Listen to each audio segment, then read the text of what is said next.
Election Commission of India na Maharashtra Amasung Jharkhand Assembly Election gi matam Louthokkhre hairi.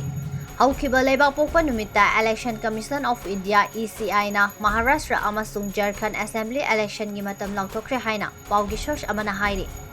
Maharashtra gi election phase amakaktada November gi tang 10 pangthokani amadi nomination thajinbagi aroiba matamna October gi tang 18 ni aduga November gi tang 3 dana nomination handokpagi aroiba numit oigani hairi.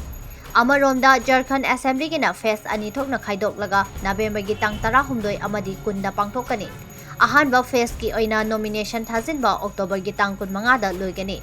Anisuba phase ki oina October tang 18 da loigani. Aduga nomination handokpagi matamna October gi tang 13 amadi November gi tang amani hairi.